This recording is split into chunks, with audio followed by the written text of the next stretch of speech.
போகிற வழியில் ஒரு பரிகாரம் எடுப்போம். ஒரு அங்கே போனோன்னே அந்த காசியில் போனோன்னே டீ கொடுத்தாங்க, ஏலக்காய் போட்டு நல்ல டீ கொடுத்தாங்க. எதில் கொடுக்குறாங்கன்னா நம்ம ஊரில் டம்ளரில் கொடுப்பீங்க, அங்கே மண் டம்ளர் தான் கொடுக்குறாங்க. நான் அந்த மண் டம்ளரை வச்சு ஒரு பரிகாரம் எடுத்தேன். என்னென்னா இல்லை செவ்வாய் மண், எப்படிங்க செவ்வாய் மண். அப்போ சூரியனுங்கிறது சுட சுட ஏற்கனவே சுட்டது, அதைய அதில் டீ கொடுக்குறாங்க. அப்போ செவ்வாய் சூரியன் யாருக்கெல்லாம் சேர்ந்து இடர்சை கதிர்கூடி எங்கே இருந்தாலும் அமங்கலியன்னு இதெல்லாம் சொல்கிறாங்களோ அவங்கெல்லாம் செம்மண்ணு டம்ளர் டீ குடித்தா அந்த தோஷம் போயிடும் நானே சொல்கிறேன். ஆமாம், அதுக்கு தானே சொன்னோம். செவ்வாய் சூரிய அமங்கலியாக இருந்தால் நர்ஸுக்கு ட்ரெஸ் வாங்கி கொடுங்கன்னு சொல்லிக்கிறேனே. அது ஏன் அமங்கலியாக இருக்கிறீங்க? அவங்க தான் ஒயிட் ட்ரெஸ்ஸில் இருக்கிறாங்க. இதை வாங்கி கொடுத்தா அந்த தோசை அதில் போகுது, பியூர் ஒயிட்டு. அப்போது அதுக்கு அந்த அங்கே போகும்போது ஒரு பரிகாரம் பிறக்குங்க. நம்ம இங்கேருந்து போகும்போது ஒரு பரிகாரம் பிறக்கும். அந்த பரிகாரத்தை அதிகாரமாக நம்ம சொல்கிறதுக்கு அங்கே ஒரு பொருள் நம்ம முன்னாடி நிற்கும். பாருங்கள், ஒரு வில்வக்காயே கணக்கம்பட்டி சித்தருடைய கோயிலுக்கு நான் போயிருந்தேன். அங்கே ஒருத்தர் வயசானவர் தான் ரம்பம் வச்சு வில்வக்காயை 2 அறுத்து அதில் இருக்கிற பசையெல்லாம் தோண்டி காய வச்சு அதில் ஒரு பொட்டு சந்திரம் மஞ்சள்லாம் சேர்த்து பொட்டு சந்திரம் போட்டு ஒரு விளக்கு கொடுத்துட்டு இருந்தார். நான் அதை போய் பார்த்தோன்னே பரிகாரமாக எடுத்தேன். அப்போ யாருக்கெல்லாம் சூரிய தோஷம் இருக்குதோ வில்வக்காய் சூரியனோட ஆதிக்கம். அப்போ திருமணம் ஆகாதவங்களுக்கெல்லாம் சூரியன் என்ற நட்சத்திரம் தான் அந்த கர்மா. அதனால தான் உங்களுக்கு கல்யாணம் நடக்க மாட்டேங்குது. அப்போ கல்யாணம் ஆகாதவங்கெல்லாம் வில்வக்காயில் விளக்கு போடுங்கன்னு சொன்னேன். போட்டனைக்கே 1,00,000 பேர் பார்த்தாங்க, அத்தனை பேர்த்த. இவர் அந்த வில்வக்காய் எனக்கு அங்கே காமிக்காமல் இருந்தாருன்னா எனக்கு அந்த ஞானம் உதயமாகாது. அப்போ வில்வக்காய் யார்? அப்போவே கிரகத்துக்குள்ளே போயிட்டோம். நம்ம ஜோசிட்டு அங்கே கொண்டு போய் வைக்கிறோம். அப்போ வில்வக்காய் சூரியன், எரியிற நெருப்பு சூரியன். அப்போ நம்மளோட கர்மாங்கிறது சூரியன் என்ற நட்சத்திரம் தான் முடக்கு. அப்போ இந்த பாவகத்தை அனுபவிக்க விட மாட்டேங்குது. அப்போ இப்படி தூக்கு. அப்போ யாரெல்லாம் ஆண் பெண் எல்லாத்துக்கும் சத்தியம் சிவனும் அர்த்தநாரீஸ்வரராக அவங்க வாழ்கிறதுக்கு அந்த சிவனுடைய பவர் அதிகமாக வேணும்னா எல்லா எள்ளு விளக்கு தெய்வம் போட்டிருக்கிறோம், எத்தனையோ மாவு விளக்கில் தெய்வம் போட்டிருக்கிறோம். சிவனோட பொருளை சிவனுக்கே தெய்வம் போட்டால் வில்வக்கா பரிகாரம் அவங்களுடைய வாழ்க்கையில் எத்தனையோ பேருக்கு கல்யாணம் நடக்குது. அப்போ இனிமேல் நீங்களும் வில்வக்கா பரிகாரம் போடுங்களேன். பாருங்கள், அன்றைக்கி இன்னொரு மீட்டிங்கில் சொல்லியிருந்தேன், எல்லா தெய்வம் போட்டுட்டீங்க, உங்கள் வாழ்க்கையில் ஒரு சிறப்பாகவே இல்லை, மனநொந்து வேதனையாக இருக்கிறீங்க. என்றைக்காவது ஒரு நாள் வீட்டில் ஒரு பாலடைஞ்சு கிடக்கிற மாதிரி இருக்குது, காலையில் எழுந்திரிச்சா டென்ஷனாக இருக்குது, இந்த மனசு ஒரு சீராக மாட்டேங்குது, எதுவுமே இல்லை அப்படின்னா உங்கள் வீட்டில் போடுற ரசத்துக்கு போடுற இவ்வளவோண்டு சீரகத்தை எடுத்து ஒரு மண் விளக்கில் போட்டு சீரக விளக்கு போடுங்க, நீங்கள் சீராகம் ஆயிடுவீங்க. ஆமாம், என்னங்க வீட்டில் தீபம் போடலாம், கடன் பிரச்சனைக்கு தீபம் போடலாம், அது பேரே சீராகம். நீங்கள் உங்களுக்கு இப்போ நீங்கள் உயிரோடு இருக்க வரைக்கும் போடுங்க, அதில் என்னமா பிரச்சனை உங்களுக்கு? எல்லாத்தையுமே போட வேண்டியது தானே, லைஃப் லாங் வரைக்கும் போடுங்க, உங்களுக்கு என்ன பிரச்சனை? சீரக ஊற்றி எண்ணெய் ஊற்றி போடுங்க. அம்மா, நீங்கள் சீரக விளக்கு போட்டு பழகிட்டீங்கன்னா உங்கள் மனசுக்குள்ள இருக்கிறதெல்லாம் சீரகமாயிரும், அகம்பூரா சீராயிரும். இதுக்கு 4 நட்சத்திரத்தை நம்மளே உருவாக்குனதுக்கு ஏதுமா தேதி? இது ஏதாவது சித்தர்கள் எழுதி வச்சுருந்தா கால நேரம் கிடைக்கி. இது சீரக விளக்கு போட வரைக்கும் நல்லாயிருக்கும். நீங்கள் ஒன்று நல்லா பார்த்துங்க, குழந்தைக்கு சோறு ஊட்டுறதுக்காக எங்கே போகிறாங்க? குருவாயூரப்பன் கோயில் போகிறாங்க. அது எதுக்குங்க ஐயா போகிறாங்க? குழந்தைக்கு சோறு ஊட்டுறது நம்ம வீட்டிலேயே ஊட்டலாம், குலதெய்வம் கோயிலே ஊட்டலாம். அது ஏன் குழந்தைக்கு குருவாயூரப்பன் கோயிலில் போய் குழந்தைக்கு சோறு ஊட்டிட்டு வந்தால் நல்லதுங்கிறாங்களே? சரி, ரைட்டு. குரு பகவான் தட்சணாமூர்த்தி கும்பகோணத்துலேருந்து தான் இருக்கார். குழந்தை கிருஷ்ணன், அப்புறங்க வாய் பகவான், குருவாயி, தியானம். சொல்லுங்கள். யானை இருக்குது. வேறு ஊரில் இல்லையாம்மா யானை?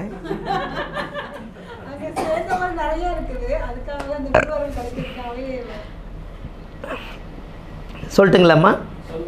ஒரு குழந்தை பிறந்த உடனே குருவாயூரப்பன் கோயிலில் போய் அங்கே வச்சு அந்த கோவிலில் வச்சு சோறு ஊட்டிட்டு வந்தீங்கன்னா அந்த குழந்தைக்கு, அந்த பிறந்த குழந்தையிலிருந்து அந்த குழந்தையோட ஆயுள் முடிய வரைக்கும் அந்த குழந்தைக்கு ஜீரண கோளாறு வராது.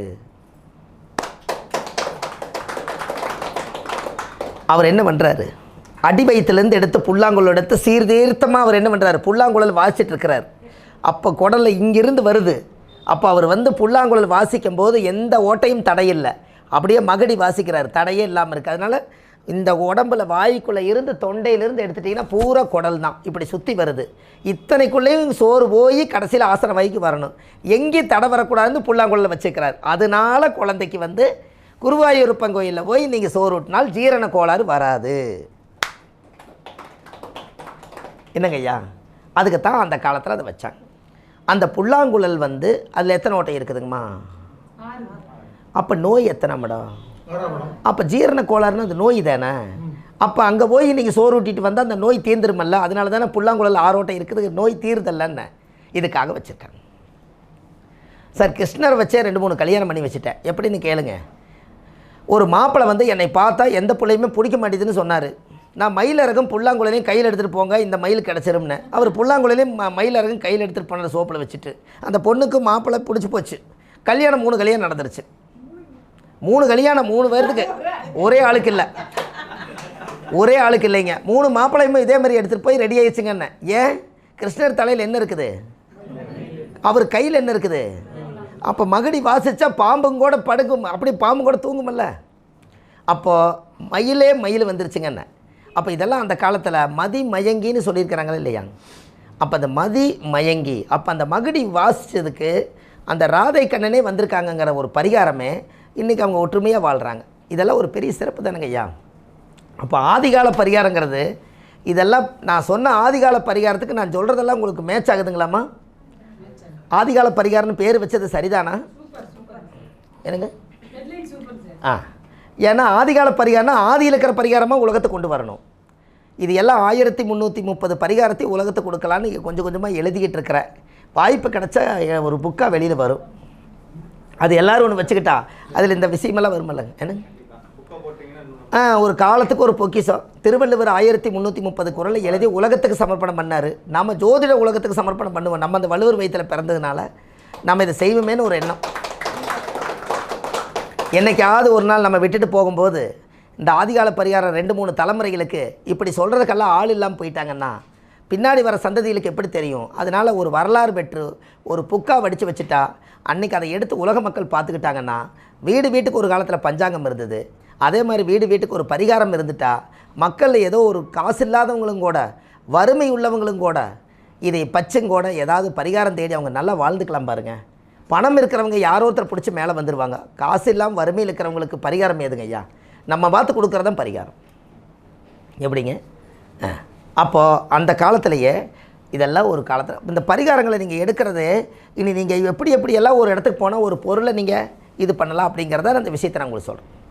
பாருங்கள், ஒரு கெட்ட பேர் வருது, எனக்கு ஒரு அவமானம் வர மாதிரி இருக்குது, நான் வாழ்ந்தேன், நான் இவ்வளோ கௌரவமாக பொழைச்சேன், என்னை ஒருத்தர் அவமானப்படுத்தினான், எங்கே போனாலும் இந்த கல்யாணத்தில் போனாலும் என்னை அவமானப்படுத்துகிறாங்க, நான் என்ன பாவம் செஞ்சேன், என்னாலேயே முடியலைங்க, என்னை கெட்ட பேராகவே பேசுகிறாங்க, இப்படின்னு எல்லாத்துக்கும் கொஞ்சம் பேருக்கு இருக்குது இல்லைம்மா. இவங்க எல்லோரும் போய் நீங்கள் என்ன பண்ணுறீங்கன்னா, உங்களுக்கு இல்லை வர்றவங்களுக்கு சொல்லுங்கள், கோவிலில் உண்டியில் என்றாங்கல்லங்கம்மா, அதை ஒரு நாள் சேவையாக எடுத்து எல்லா பணத்தையும் எண்ணி சாமிக்கு ஒப்படைச்சிட்டு வாங்க. அன்னையிலிருந்து அவங்களுக்கு கெட்ட பேர் தோஷம் வராது. அது எதனால்? உண்டியில் வந்து 8ஆம் இடம், விருச்சிகம் வந்து மர்மராசி, கரெக்டுங்களா? அப்போ பணத்தை எங்கே மறைச்சி வச்சுருக்குதுங்க? 8ஆம் இடத்துல. அப்போ 8ஆம் பாவங்கிறது அவமானமா? அப்போ என்னைக்காவது ஒரு நாள் தான் உண்டியில் ஓப்பன் பண்ணுவாங்க. அன்னைக்கு எடுத்து சாமியோட காணிக்கையை சாமிக்கே எண்ணி கொடுத்துட்டு இந்த 8ஆம் பாவ தோசை என்னை பாதிக்கூடாதுன்னு நீங்கள் சொல்லிட்டு வந்தால் அன்னையோட கெட்ட பேர் வராது. அப்போ இது பரிகாரம் தானங்கம்மா. ஒரு கடவுளுக்கு சேவை தான் செய்கிறோம், அது எந்த பாவக சேவை செய்கிறங்கிறது ஒரு கணக்கு இருக்குது பாருங்கள். பாவகம் அப்போ 8ஆம் பாவத்தோட சேவை தானே அது.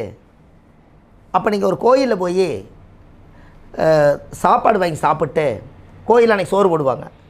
அப்போது நம்மளுக்கு தொழிலே ஓடலினாலோ மனசு சரியில்லைனாலோ நாம் போய் அவங்க கோயிலில் கொடுக்குற சாப்பாடை வாங்கி சாப்பிட்டுட்டு அந்த பணத்தை பூரா எண்ணி கடவுளுக்கே சமர்ப்பணம் பண்ணிட்டா உங்களோட ரேகையெல்லாம் அந்த பணத்தில் பதிவாயிருக்கு. இப்படி எண்ணிருப்பீங்கள்ல, அப்போ உங்களோட ரேகை தானே அந்த கடவுளுக்கு தெரியும். அப்போ எனக்கு வந்து ஒரு பிள்ளையாக இருந்து என்னோட காசை எண்ணி எனக்கே கொடுத்த உனக்கு நான் இன்னிலேருந்து ஒரு ஆசீர்வாதம் பண்ணுறேன், உனக்கு அந்த பிரச்சனை வராது போன்னு சாமியே ஆசீர்வாதம் பண்ணிடுவார். என்னங்கம்மா, இனிமேல் ஏதாவது ஒரு சேவைனா நம்ம போய் செய்யலாம் பாருங்கள். ஏன்னா அதெல்லாம் அந்த காலத்தில் கோயிலே தர்மகர்த்தாவாக இருப்பாங்க.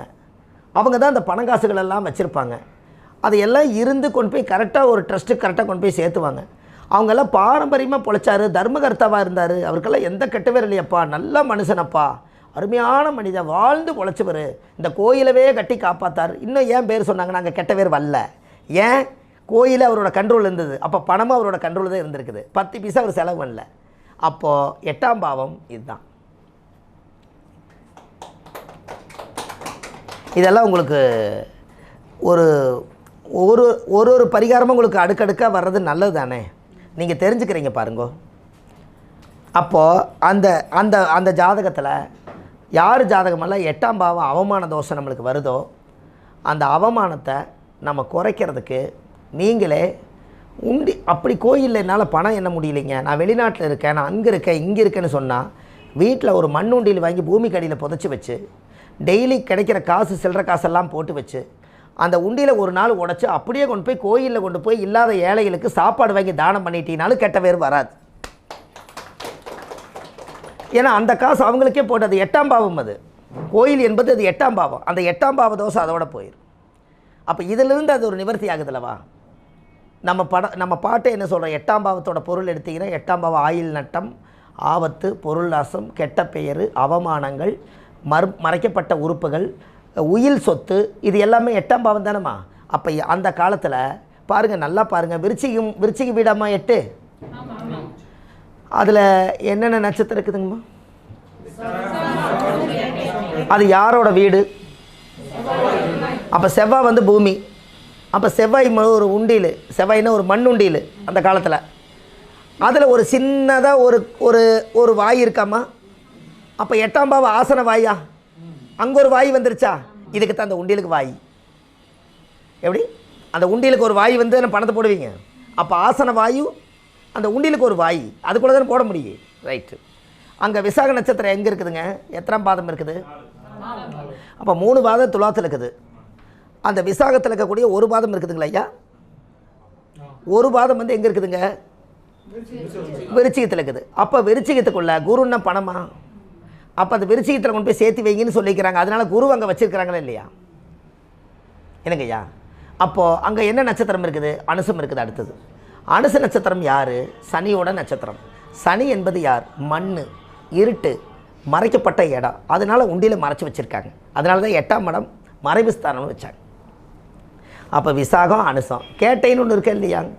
எனக்கு ஐயா அது கேட்ட நட்சத்திரம்ங்கிறது என்ன? புதன். அந்த புதன் என்பது என்ன? அறிவு. அப்போ யாருக்கும் தெரியாமல் அந்த அறிவை சார்ந்து ஒரு விஷயத்தை மறைச்சி வச்சுருக்கோம். கரெக்டுங்களா? அப்போ அந்த நட்சத்திரங்களும் கூட ஒரு கதை சொல்லுது பார்த்தீங்களா, ஒரு உண்மை சொல்லுதா. நீங்கள் காலச்சக்கரத்துக்கு நான் அப்புறமேட்டுக்கு சொல்லி வர்றேன். 8ஆம் பாவங்கிறது ஒரு வாழ்க்கையில் மேசத்துக்கு, 6ஆம் பாவங்கிறது நோய், கடன், கன்னி வீடு, 8ஆம் பாவங்கிறது மரணம், 7ஆம் பாவங்கிறது திருமண வாழ்க்கை, அங்கீகார உறவு. ஏன் இந்த 6ஆம் பாவம் நோய், கண்ணின நோய், அதிகமான ஒரு வாழ்க்கையில் நோய்களில் போய் நாம் அதிகமாயிட்டோம்னா மரணத்துக்கு நீங்கள் போயிடுவீங்கன்னு தெரிஞ்சு தான், நோயும் இல்லாமல் மரணம் இல்லாமல் நீ கரெக்டாக நேர்மையாக வாழணுங்கிறக்காகத்தான் அங்கே துலாம்னு வச்சாங்க. இங்கே இந்த பக்கம் பெண்ணு கன்னி அல்லவா, இந்த பக்கம் நோய், 6ஆம் இடம்னா நோய், இந்த பக்கம் கன்னி பெண். அப்போ பெண்ணுன்னா உங்களுக்கு அதிகமான பெண்கள், அதிகமான நெகட்டிவ் தாட்டு, இதெல்லாம் எடுத்துக்கிட்டால் அது நோய் தாக்கம் இருக்கும். அப்படி போனால் கொஞ்ச நாளில் அந்த உயிர் பிரிஞ்சு மரணத்துக்கு போயிடுவேன். இந்த ரெண்டும் இல்லாமல் நீ பிறந்து உண்மையாக வாழணும்னா அந்த தெராசு போல் அங்கீகாரமாக வாழுங்கிறக்காக துலாம் சென்ட்ரல் வச்சுருக்காங்க. பார்த்துக்குங்க.